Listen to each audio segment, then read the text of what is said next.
Hi everyone, welcome to our final video in our ground contact and foot interaction series. Now you know a little bit more about ground contact and foot interaction, here are a few exercises and movements you can add into your training to help develop and improve. The kickstand deadlift is our first movement. They are going to be used to correct and help you with your ground contact. So you can see with this movement, we've got a nice neutral spine. One foot is completely grounded, one foot is just propped behind with the toes on the ground.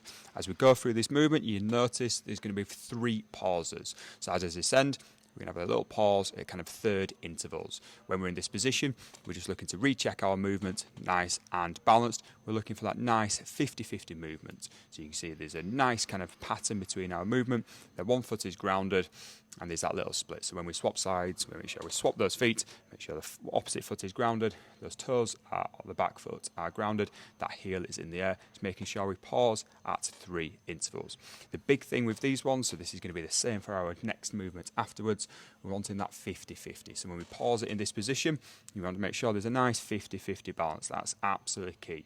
Each time when we pause, we need to have a think. Are you actually 50-50 weight? If you aren't, stop, make sure we regain that movement, and once we've got that nice 50-50, we carry on and you can continue with the next pause. If you need to pause longer in each position, that's absolutely fine. You just want to make sure we are pausing at those 3 intervals on the way down, on the way up.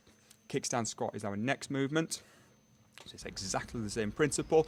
We're just going to have a broader stance this time. We're still keeping a neutral spine and we're still going to have 3 pauses on the way down and on the way up. So you can see with this one, there's just more flexion at the knee. So there's a greater flexion at the knee. This is going to work that more flexion extension pattern that we are looking for. So nice broad stance, these nice pauses. We can develop this movement slightly. So this can be used for the kickstand deadlift as well with no pauses. This is going to make it that little bit harder to re-establish that 50-50 pressure.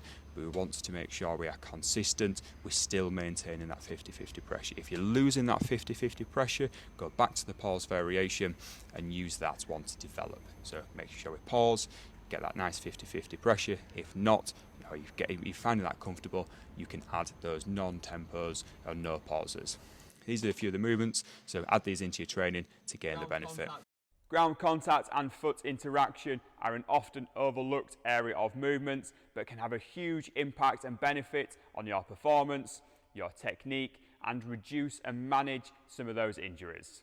Make sure you add these movements in and the awareness to your training to take advantage.